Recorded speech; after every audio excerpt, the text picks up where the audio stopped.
Hello guys and welcome to the third episode of MLITH Season 1. Firstly, I would like to apologize because I wasn't able to upload any content from almost a week now. And that's because I have my exams going on, and even now my exams are going on, but then I tried my best to put some content together so that you guys don't miss out on your learning. So in the last two episodes we covered too much of the theory. It was necessary obviously, but as discussed, in today's video we'll be covering linear regression. So let the fun begin.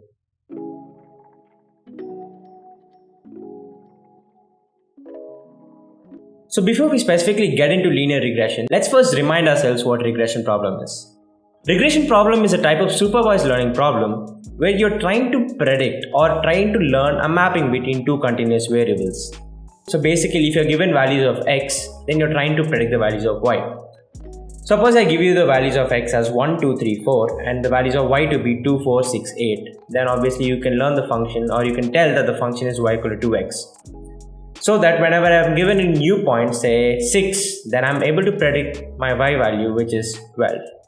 So that's what you're doing in regression. You're basically given some input data and some output data which is known prior to training. You train your model with the input and the output, and you try to learn the mapping so that you can predict on given new data. We gave some theoretical introduction to regression and the different kinds of learning problems and algorithms present in machine learning, and you can check out those videos by clicking over here, or you can directly click on the link in the description and it will take you there. So basically, regression problem is nothing but a mapping between two continuous variables, and we are trying to learn the mapping. So I hope you remember this particular data set from the previous video. It's nothing but y equal to 2x minus 1. That's a simple relation between x and y over here. And we have the following data points: 2, 3, 8, 15, 12, 23 and so on. And here's how it looks when you plot it as a scatter plot. As you can see, there's a clear linear trend in the data, right? You can clearly fit a straight line that perfectly explains the data, right? So we have the function y equal to f of x, which is equal to 2x minus 1 in this case. So in today's video, we'll find out if our machine learning model can actually find the function y equal to 2x minus 1. So first of all, we need to discuss equation of a line. Why is it important? First thing is that since the data has a linear trend, it's obvious that we need to fit a line to it. The function that's mapping from x to y is nothing but an equation of a line. So what are the two most crucial parts of the equation of the line? It's nothing but the slope and the intercept. The slope basically determines how inclined your line is, right? As in, maybe it's like this or like this or like this. So it basically talks about your inclination. And the intercept is how displaced your line is with respect to the x-axis. Let's actually get into a demo for that. So let's say here we have our data also, obviously, and I just took some random points which follow the trend y equal to 2x minus 1. As you can see, 2, 3, 5, 9 and 4, 7, 6, 11. So all these points follow the trend y equal to 2x minus 1. And below we can see there's a blue line, right, which is of the form y equal to mx plus c. Now m and c are unknown to us right now, and x and f of x is nothing but y, are known to us. So let's get an intuition about what slope and intercept is by playing with this graph. So as we discussed, the m actually represents the slope. As I change the m, you can see that the inclination of the line changes. So what we are essentially trying to do is that we have x and y values which are known, and we're just trying to estimate the value of m and c, which is totally unknown to us. So initially, as you can see, we have a slope of 0. Now let's say this is our trained model.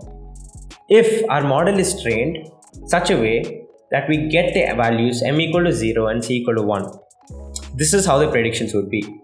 For an x value of 2, we would get around, let's see if I can pull it off to 2, 1, right? And the actual answer is 3. So there's some error associated with it, right? The actual output is supposed to be 3, but it's actually 1. Similarly, if we have the same thing for 4, then let's say it's the same thing, 1, obviously, because the intercept is 1, so any point you take, it's going to be 1.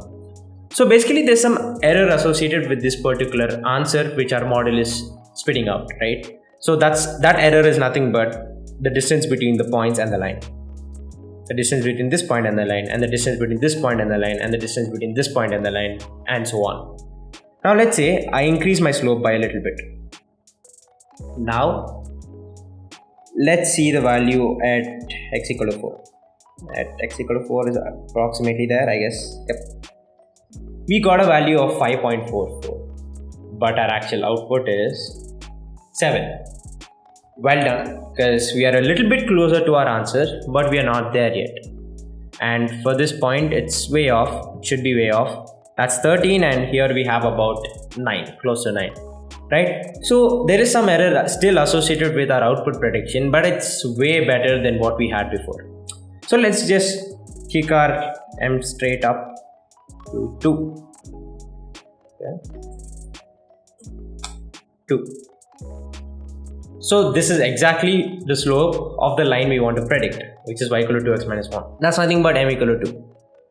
Now m equal to 2 should fit the line perfectly, right? Yes. But there's another factor which actually influences the equation of the line or the fit of our model, which is the intercept. The intercept is still 1. So if I go on and decrease my intercept, you can see that the line is getting closer and closer to the data points. And as it gets closer and closer to the data points, the error decreases. And finally, when the line coincides with the data points, we expect our error to be 0. By error in this case, for a regression problem, we mean the squared error or mean squared error. That is, sum of the squared error for each point divided by the total number of points. We can also call it as a square of the Euclidean distance. That's basically how far or how displaced is our actual output from the predicted output. So that's basically the measure of error. So suppose my model predicted the point to be here, but my actual output is here. So obviously this is the difference it needs to learn, right? So the model needs to update this much information to get to this particular point. So we represent those by slope and intercept. So I hope that gives you sufficient intuition about what slope and intercept are and what their role is in determining the equation of the best fit line. Now I want to go ahead and introduce some terminology that we are going to use in today's and the later episodes of this season. The first one being independent variable. Independent variables are variables which are standalone, as in they are not influenced by any other variable or they are not dependent on any other variable. For example, the x in our case. The x in our particular data set is not influenced or dependent on any other variable. Basically, it's not derived from any other given variable. Whereas the y variable, it's a function of x, which is y equal to 2x minus 1, which has a relation with x. So it is derived from the values of x. So y becomes the dependent variable. Note that independent variables are also known as features, and for a regression problem, it's not necessary that we only have one independent variable. Like in this particular data set, we just took this data set for the sake of simplicity and for efficient understanding of how linear regression works. So these two variables, which are slope and intercept, which are learned by the model, are known as parameters. Parameters are any variables that belong to the machine learning algorithm, or the algorithm tunes those parameters to find an estimate or a mapping between the input and output data. So basically, parameters are variables that belong to the machine learning model. Next, another small concept to be introduced, which is differentiation or derivatives. If you can recall from whatever you learned from your classroom, or if you just search the definition of derivative on Wikipedia, this is what you get. I'm not even going to attempt to read that. So differentiation or derivative is just the measure of how one variable changes with respect to another. If you have learned physics, then you would have learned something like if you differentiate displacement with respect to time, you get velocity. Right? So what that basically means is that over a specific period of time, the change in displacement is nothing but the velocity, right? So if I have point A and point B and it takes me 60 seconds to travel from point A to point B and I covered a displacement of 30 meters, let's say, then my velocity is 1/2 meter per second. That's because the change in displacement is 30 and the change in time is 60. So I just divide my displacement by time to get my velocity. It's the same thing. Differentiation is nothing but the change in one particular quantity or variable with respect to another. So we have certain rules for differentiation and certain formulas And from the point of machine learning, we only use 2 to 3 concepts from differentiation. One is the normal polynomial rule, or if you have y equal to x power n, then dy by dx is n into x power n minus 1. And the other one is chain rule. That is, if you have y equal to f of g of x, then dy by dx is nothing but f dash of g of x multiplied by g dash of x. Don't worry if you get confused by what I say, or if you don't understand what I say, it's fine. I'll add a link in the description to a video which will help you through with the concept of differentiation or derivatives. To be precise, more than differentiation, we'll be using partial differentiation, which is differentiating a particular function with respect to a certain independent variable, considering all other variables to be constant. Once again, if you get confused, there's a link in the description. So assuming that you are familiar with the basics which is required for linear regression, I'm going to proceed right now. So here's the same graph which we saw previously. That's nothing but y equal to 2x minus 1, but instead of plotting the function, here's a scatter plot of the data we have from the previous data set. So as I explained prior to this, so initially let's say we have a random slope and random intercept, or a determined slope which is 0 and 1. And to be precise, this model is useless, basically useless. And even if I increase my C value over here, it might look like it's going through the center of all the data points, and it might decrease the MAC or the squared error, but then it's no good, right? So what we want our model to do actually is, instead of us manually tweaking like this, we want to have a certain algorithm for this. Over there, our initial model was really bad. There's a lot of error associated with that model, right? And we need to have some metric or some way to measure that error so that we can rectify it. Because if we don't know what the error is, then there's no way we can rectify it, right? This is when cost function kicks in.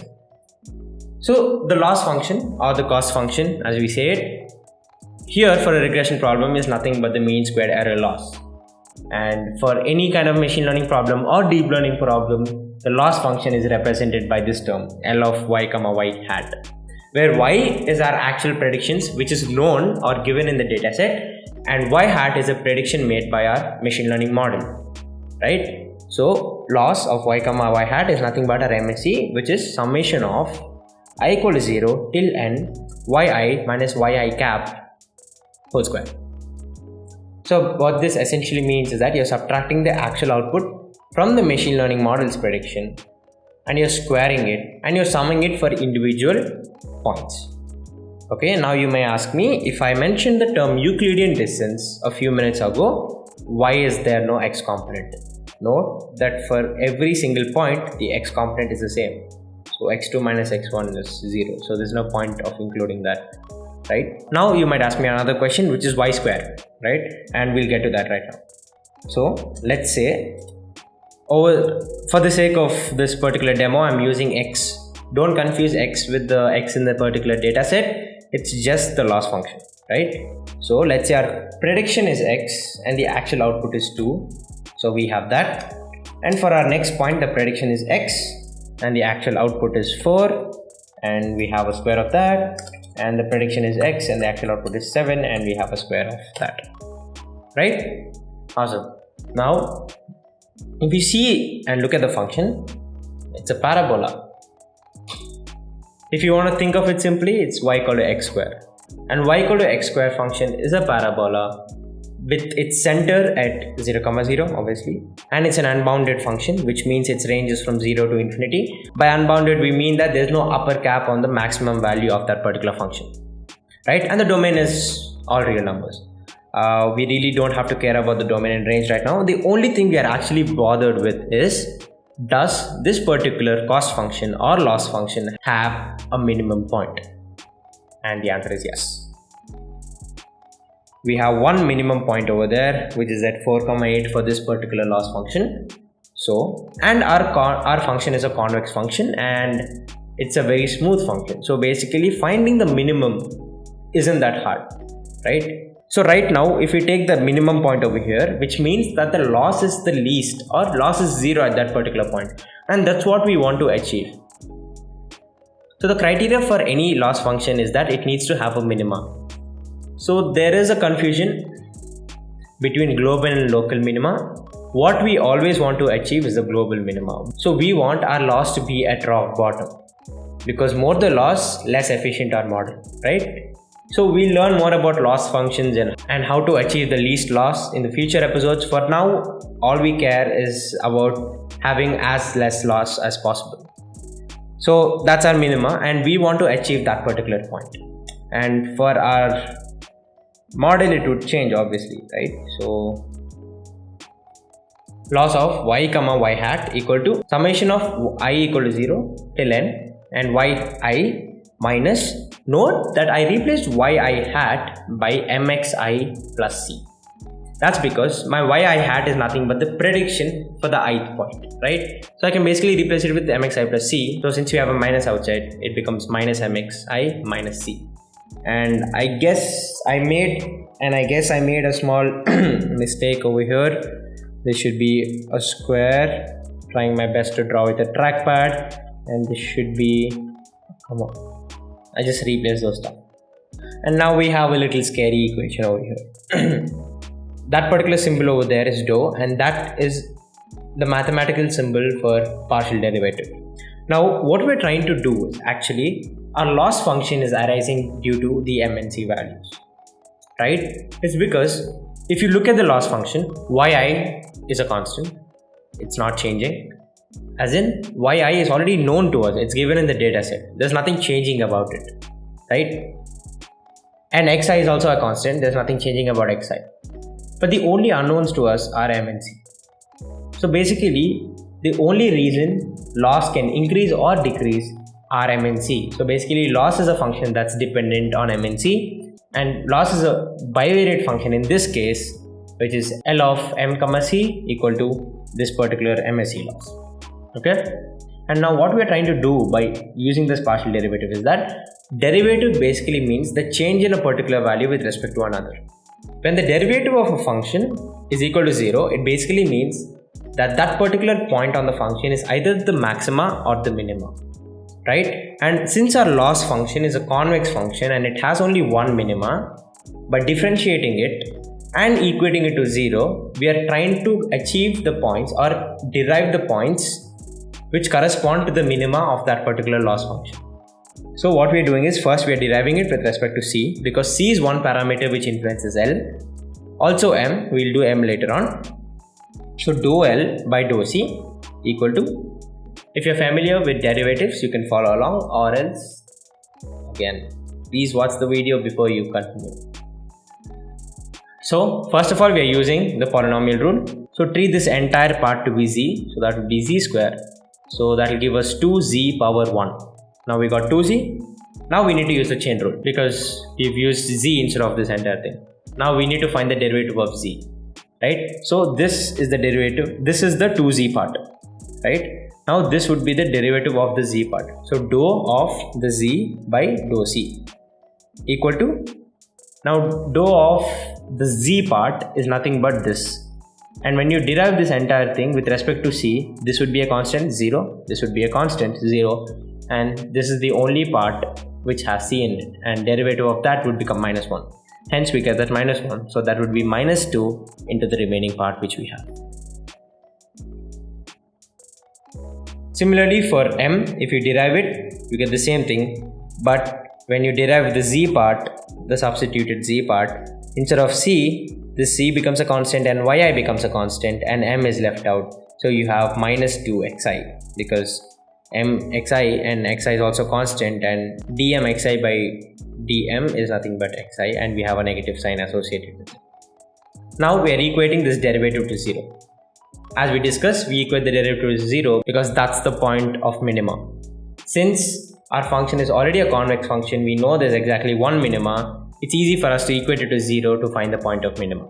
So we equate the loss of the c part to 0, and I guess I made another mistake over here, which is c shouldn't be there. The c shouldn't be there. Okay, awesome. Next we have that, because minus 2 is a constant and you can just send it on the other side. So we have this. Now let's act smart and try to split the summations. Now when we split the summations, we get the following. Summation yi minus m into summation xi equal to summation c. Now c is a constant. Though it's an unknown, it's a constant, right? Because in the graph, if you see, c is equal to minus 1. Throughout, it's minus 1. Now, if you add c n times, we get nc. So basically, if you add c 4 times, you get c plus c plus c plus c 4c. Similarly, if you add c n times, you get nc. So that will result in this. Now we can just take n to the other side, giving us this particular equation. Now let's revisit statistics. Summation of every single point in the given dataset divided by the total number of elements present in the dataset. That is nothing but the mean as we know it, right? So the summation yi by n would give us y bar, which is the mean of y, and summation xi by n would give us x bar, which is the mean of x, and m being a constant doesn't influence much, which will finally result in c equal to y bar minus mx bar. That was simple. So let's extend the same steps and try to derive the value of m. So we equate the derivative of loss with respect to m to 0, which if you expand and multiply throughout, you get this particular equation. Now we already learned what the value of c is from the previous equation, so we can just go ahead and substitute the value of c over here. That would give us this particular equation, y bar minus mx bar, right? Now all we have to do is expand and solve for the value of m. So we group the like terms together. So we have this minus m multiplied by this particular summation, and finally we have m equal to summation of yi xi minus y bar xi divided by summation of xi square minus x bar xi. Now we can put this particular value of m into c to find the value of c. That might be a little confusing when you look at the equations, because first of all, it's all typed in LaTeX, and LaTeX is confusing obviously, and it's hard to actually just look at the equations and get it done. So we'll walk you through the code so that you can get a better understanding of what this is. So basically now we are going to implement linear regression. Let's go.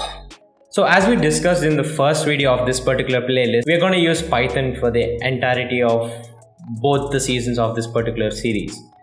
So if you know Python, awesome.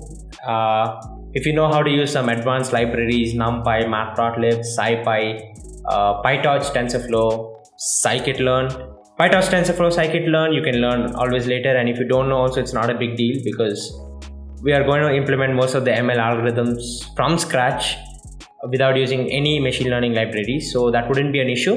And if you have time, we'll also try to build a machine learning library so that you don't have to rely on scikit-learn or PyTorch or TensorFlow every time you need to train your models. Obviously, our library may not be that efficient as scikit-learn, PyTorch and TensorFlow, but we'll try our best.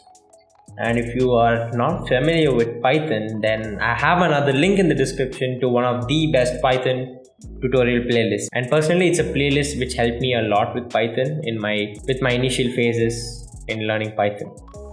So let's get into it. Right now I'm on a Linux environment. I'm running Linux Mint 20 with awesome window manager.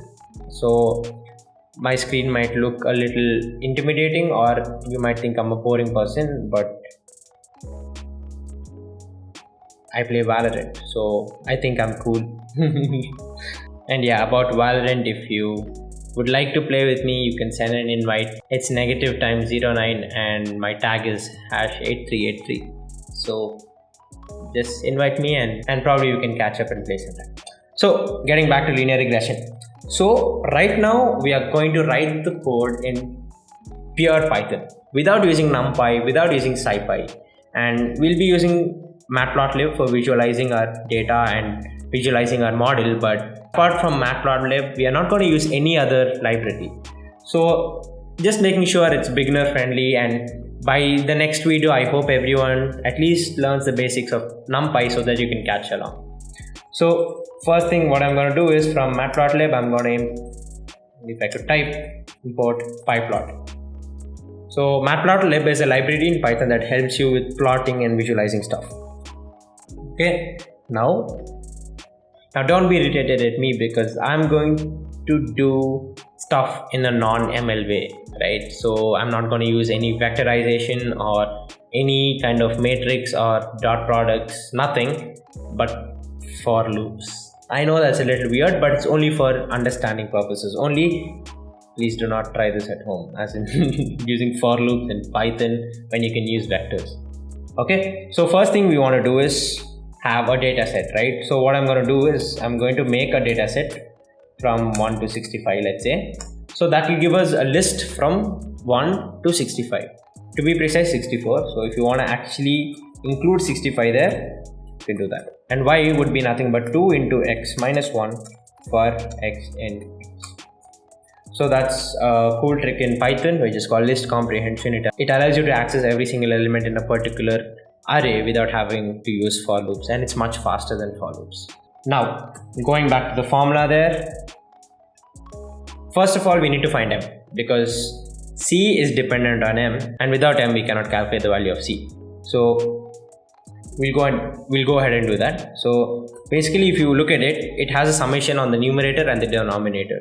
So what I'm going to do is I'm going to have a variable called numerator and initialize it to 0 and denominator to 0. And for I in range, length of x, numerator plus equal to and denominator plus equal to. So what I'm going to do is calculate the sum of numerator and denominator individually and finally divide them, because that's what's given in the formula. And before we do all that, we would want to find the mean of y and x. So y mean would be sum of every single element in y divided by the length of the list y. Similarly, x mean would be the same, sum of every element in x divided by the length of x. Now numerator would be xi multiplied by yi minus y mean multiplied by xi, and the denominator would be xi multiplied by xi minus x mean multiplied by xi. Yep, we got that right. Now our slope would be numerator by denominator, and our intercept, which is c, would be nothing but y mean minus m into x mean. So we can just go ahead and print that slope is m and intercept is c, and we'll just go ahead and plot that. pld.scatter, that will give me a scatter plot. So I have to scatter plot x and y. And so before we can go ahead and plot our function, we first need to find the predicted values by our trained model. So basically what you have here is a trained model. Awesome, right? 2 variables, 2 parameters. We need to use that term more. So we can have a y prediction array, which is nothing but m multiplied by x plus c for x in x. So we're going through every single value of x in the original data set, and we are using mx plus c, where m and c are the learned values, to get the predicted values. So this is the prediction made by our model, and all I'm going to do is plt.plot for x and y pred, and probably I'll use a different color. And for the scatter plot, I might as well use a smaller size so that we can see our plot much clearer. And we might as well go and name our plot. Title,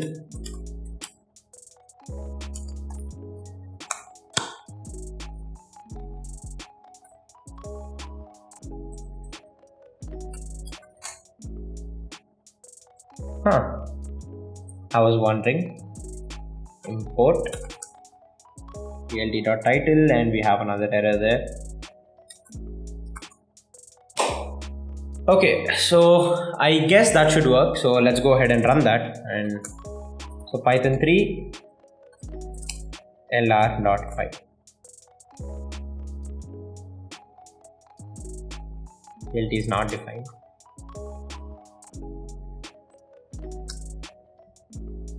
Awesome. So as you can see, we have a slope of 2 and an intercept of -1, and if you look at the plot clearly, we have our points in blue color, and the red color is nothing but the best fit line. So there you have it. That's your first regression model or your first machine learning model ever. So it might be a little overwhelming to see all these crazy formulas and stuff. So don't let those math formulas bother you, right? Because it's all about how you learn and see the subject from a different perspective. So if you just keep looking at formulas and get frightened, then probably it's going to be a hard time learning all this. So there you have it, linear regression in under 23 lines of code, and I hope I did a good job at explaining linear regression to you guys. So if you feel you've learned something out of this video and you know something about machine learning which you haven't until you watch this video, then go ahead and smash that like button and do subscribe to the ML Veda if you already haven't, because it helps me a lot. And almost 66% of you guys are not subscribed, so please do smash that subscribe button. It really helps me a lot and it motivates me to make all the content for you guys. So whatever we saw right now was for univariate data, as in one independent variable, which is x. So in real life, things are not that easy, and you get data which have multiple features in them or multiple independent variables associated with them. And here the data was straightforward, which is y equal to 2x minus 1, right? We made the data, and the data which we actually get to train our models on isn't that straightforward and it isn't that easy. There's a lot of noise in the data, and also the data exactly does not follow a linear trend. Okay, and sometimes some variables in that particular data set actually have nothing to do with the output. Let's say you're trying to predict housing prices, right? And suddenly there's a feature which says weight of the person. It doesn't make sense, right? Because weight of the person has nothing to do with the price of the house he or she is going to buy. So that's a process known as data cleaning, where you go ahead and remove all the unwanted features which you want. And sometimes your data set has missing values. So right now our data set was clean, it was straightforward, so it was kind of simple to do, and it was univariate. So in the next video, or the next episode as we said, we are going to jump up by huge amount by extending the same problem to multivariate data to a real life data set, right? Maybe from Kaggle, or maybe from the UCI machine learning repository, or any other data source, or probably I might just pick a random YouTube subscriptions and then try to predict them over time. So I really don't know what data set I'm going to pick, and you guys can help me with that. So leave some interesting use case of regression and tell me what kind of data set I should use for the next video. So it's going to be a little more interactive, right? So that's all for today, and we have a lot to cover next video, and stick around and see you guys in the next episode of MLITH Season 1.